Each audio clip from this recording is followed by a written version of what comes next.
I'm not gonna lie, I'm super keen to get this video over and done with because I haven't been sleeping the past couple of nights.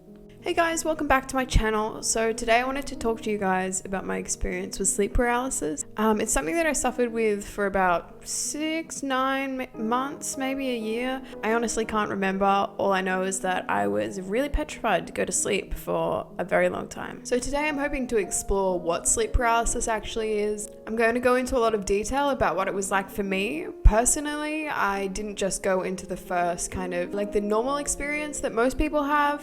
What used to happen to me more commonly was that I would go into some kind of hallucination and then fall deeper into more of a dark lucid dream. Unfortunately, whilst researching this video, I learned that your body tends to feel that paralysis, the fact that you can't move, and your respiratory system kind of being the only one that's awake and feeling, like a really shallowness of breath. And that often makes your brain think, oh, well, this is what I feel like when I'm anxious. Like what should I be anxious about? And for that reason, there's possibly going to be a lot of triggering things that I could possibly talk about, because when I did go into that state, I would think about just things that are very generally anxiety inducing, along with some more like horror story style plots. My brain would also induce ideas about rape and suicide. So if you guys are triggered by any of that kind of stuff, probably don't watch this video. But if you want to learn things about sleep paralysis and want to skip over those parts, I'll let you know down in the description and in the pinned comment below. If you forget, don't worry, I'll remember to put it in editing on screen as well to tell you when it's coming up. So my first kind of sleep paralysis experience was pretty similar to most other people. It was when I was going through a pretty stressful period of time. I think it was around the time that I was doing The Voice. I'll let you guys know more about why they think sleep paralysis happens, but apparently there's definitely a link between being very stressed and being very anxious and a lack of sleep, and that's definitely the place that I was in. So the first experience that I have is very similar to what most people describe for sleep paralysis. I woke up in the middle of the night, my body was completely frozen, but my eyes and my brain were awake. I could kind of scan around the room and see everything, but I didn't know why. I could see in my kind of peripheral vision that there was something in the corner of the room watching me. The first time that it happened, I remember it walking towards me and seeing it kind of get bigger and bigger in my peripheral vision. The panic sensation is something else, because it's in real life, I'm quite a panicky person. I have anxiety, so something that tends to happen to me is that I react by jumping or hitting, outwards to kind of protect myself a lot.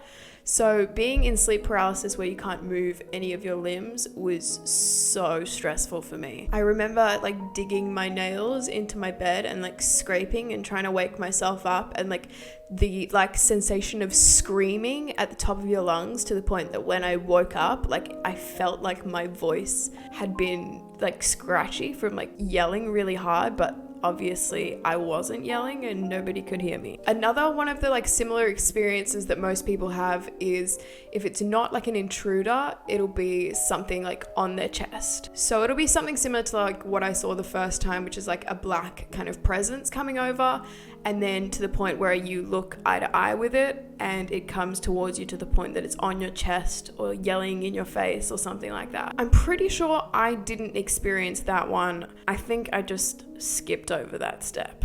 Another thing that I found really interesting while researching is that something that tends to be quite common when you move into the more unusual hallucinations is the idea of an alien abduction. I found this pretty cool because in the video that I was watching, the guy was saying it's something that could explain the universal idea that people feel like they have been abducted by aliens. So what happened for me in this sleep paralysis was that I woke up again in my room. I'm pretty sure my door was actually closed, but I imagined that it was completely open. When looking outside of my door, I saw on the tin roof of the neighbors next door to me, 2 men in black suits looking at me and whispering to each other. They were standing on the roof almost like it was absolutely completely normal to be standing really briskly straight on an almost, tilted roof. I looked over at them and locked eye contact with them. They locked eyes with me, stopped whispering, and smiled at each other and said, "Yeah, that's the one." And for some people, that's where the idea of an alien abduction would come, because for some people you imagine that you're levitating out of your bed. But that's where it kind of stopped for me, and I woke up. thankfully. The next experience I had with sleep paralysis was kind of more similar to the first one, where it was that unfamiliar demonic presence. So again, I woke up, I was lying on my back, looking around my room, I couldn't move, and my chest was feeling, like my breathing was very shallow. Unfortunately, I had fallen asleep with my hand fallen off the bed. So as the anxiety kicked in, I hallucinated that the presence I could see in my peripheral vision was coming from under the bed. This time I heard like really heavy breathing. I heard kind of like a laughter, and I knew that I couldn't wake myself up. I couldn't move my hands, and I knew something was going to grab my hand. From that point, I hallucinated the kind of demonic figure that a lot of people see. It was kind of like a black claw type thing, and I woke up at the point that it like grabbed me and tried to pull me down, and that was that one. This next story is probably the one that you'll want to avoid if you're triggered by the things that I was talking about before. But another night I woke up again paralyzed in my bed, and instead of remaining in my bed, I kind of hallucinated that I was able to walk around. I'm not sure what happened really at this point, whether I was able to hallucinate that I could get out of my bed or if I had moved into more of a lucid dream state. I got up and I looked around for my mum and my sister, and the house was like my normal house. All of the lights were off. I just walked down my stairs and went to open the front door to see if my mum's car was in the driveway. It wasn't, so I was confused and I turned to walk back inside. However, as soon as I got back inside, I heard an unfamiliar voice. He looked like somebody that I knew in school, but just like a version of them that wasn't them. It looked exactly like them, but you could tell something was off. For some reason, I imagined as I came back in the door that there was music on, and that this guy was saying over the music that we should sleep together. And to be completely honest, I think it really plays on that anxiety that I know I have and a lot of other girls have about being alone or being kind of cornered at parties. I suggested that I was just gonna go upstairs for a minute, freshen myself up, and I'd be back down soon. I went upstairs to try and look for a way out or a phone or something, but the music stopped and I heard from downstairs, no one's here. By that point, I'm looking around the top level of my house and realize he's at the bottom of the stairs and I'm at the top, and there's no way out. For some reason, I hallucinated that there were passageways inside my walls and that I knew how to maneuver through them. So I went into the area of my room where there was a passageway, got into the walls, but then I heard from outside of the wall, "I really like your house. It's built exactly the same as mine. I know where you are." And by this point, I'm already inside the walls and I have no idea where the voice is coming from. I start running through these passageways and eventually make it to the front door. I run into the street and no one is around. So then I start screaming and yelling for help, and I see a car coming down the street. It was an old friend of mine and she was trying to drive straight past me. Eventually she listens, lets me into the car, and we drive down the street. But as we're driving away, I see my mum and my sister's car pulling up to the house. So immediately I'm like, no, there's a guy in there who's trying to get me. I have to go back for them. So we did a 3-point turn, we turned around and headed straight back to my house. I get out of the car, I start running up to my mum's car and say, guys, get out, drive away. But when I look at them, it's the same thing. It's like my mum and my sister, but it's not. My sister turns, looks at me and says, "Who do you think gave him the key?" So yeah, as you can tell, my sleep paralysis turned bad lucid dream or night terrors were getting worse. One of the worst ones that I had towards the end is again something that I would maybe suggest skipping. So same as usual, I woke up on my back, I could see my whole room, and I started to hallucinate. This was probably one of the worst things that I've ever seen. I was lying in my bed and my friend walked into the room and she set up an apparatus to take her own life, and I watched her do it and watched her hang there until the sleep paralysis was over. That one really fucked with me. I woke up and I used to wake up from sleep paralysis and just feel like a really strong sense of just general anxiety, but I don't think I ever got to the point of waking up in a panic attack. But that time I 100% woke up in a panic attack and just could not stop crying or calm myself down. I called my friend just asking if she was okay in case I had had a premonition in any way. Sleep paralysis is so fucked that it really feels so real.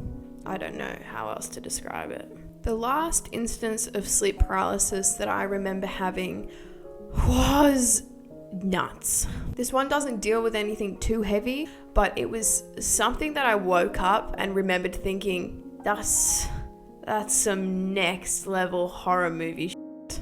So again, I woke up in my bed and I manifested the idea of not being able to move my limbs as the fact that I had been tied down, almost in like a straitjacket kind of way, that I was tied to some kind of small medical bed or chair. A man walks over to me who is kind of in scrubs and stuff like that, and he forces me to take this pill. But my brain imagined or hallucinated it to be some kind of drug that would ramp me up enough to want to kill other people or to not be in control of my own body and have my more animalistic side take over. So I could kind of feel all of that adrenaline in my body, and the idea that I'd taken some kind of drug or pill felt incredibly real. My house was the same kind of layout, but each room was set up as kind of a patient testing facility. And I remember kind of waking up and just destroying things and running around this facility and trying to kill people. And then I would hear some kind of command, some kind of noise, and I would be right back into my bed feeling the sleep paralysis and feeling like I was strapped back down. I think it went on like that a couple more times. I don't really remember if I had knowledge that I was graphically killing people. But again, I woke up in the chair and somehow for the longest time figured out how to get myself out. Obviously, as this stuff was happening, you become aware that you're in sleep paralysis, but it doesn't calm you in any way to know that it is a dream because it still feels so real. So I start yelling and I run from my room to my mum's room. My mum also knew that I was suffering with sleep paralysis because every night I wasn't sleeping and I would tell her the experiences that I had. So as I was having this sleep paralysis, I got up, I ran out of my room and I ran to my mum's room and I opened the door and I was like, Mum, it happened again. This one was really crazy. And my mum looked at me and said, "Oh, that's cute. She thinks she's out of the dream." And she just gave me the most menacing smile, smirk that I've ever seen. And it's so strange to see somebody's face absolutely just contorted in a way that you've never seen them do before. And I went from my mum's bedroom door to being thrust back to my room, back into my bed, and back into that sleep paralysis kind of state until I eventually woke up. I can't remember why or when I stopped having sleep paralysis.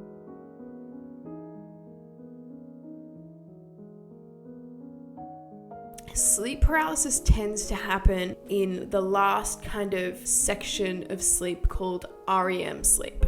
REM sleep is rapid eye movement sleep. So it's the end of your sleep cycle where your eyes just rapid movements, and it's the state that you dream in. So in trying to learn about sleep paralysis, I watched a channel called Charlie Morley, and he explains kind of the scientific side of sleep paralysis. Basically what he says in there is that REM sleep, the kind of end period of sleep, is made up of 3 different sections. The first kind of state that's a part of it is cortical activation. So it's the fact that your brain is switched on, it's awake, and it's able to produce the dreams. Number 2 is a sensory blockade. So usually when you're asleep, you can't hear as much going on around you, you can't see, obviously, and you can't feel your body in the bed. And number 3 being muscular paralysis, when your brain sends a signal to the spinal cord to paralyze the major muscle groups while you sleep. That's important because when your brain is in that kind of state of cortical activation and you're dreaming, you don't want your body to be able to act out what's kind of happening in your dreams. I'm not sure, but I assume that's what disengages for people who do stuff like sleepwalking or sleep talking. Sleep paralysis is instead when you wake up and the first 2 systems are off, but the 3rd system of muscular paralysis stays on. So you can hear stuff, see stuff, feel and know that your body is in the bed,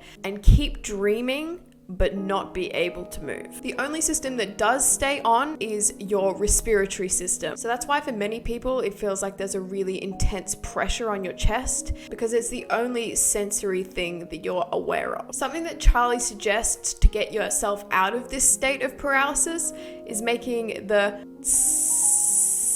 kind of noise. So if you can kind of hear that noise and relax that muscle system, the muscle paralysis will also click out. Once I came out of that state, I would just be incredibly anxious and really afraid to fall back to sleep. Something that's been really messing with me whilst making this video is finding out that the more you stress and the more anxiety you have over it, the more your body kind of goes into that state. I'm not sure it's entirely like proven or anything like that, but there is obviously a very large correlation between anxiety, depression, lack of sleep, and stuff like that is linked with sleep paralysis. And the more that I had anxiety about going to sleep, the more sleep deprivation I had, the worse the sleep paralysis would get.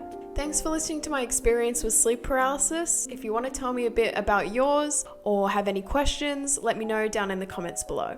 Whether it's something that I talked about today raised issues for you, or that you're also having quite regular sleep paralysis, I say that of the latter because you might be experiencing anxiety or depression symptoms very frequently. Don't feel afraid to reach out to a counselor or a local hotline. As always, thanks for watching. Feel free to like, subscribe, and all of that other shit, and I will see you in the next one.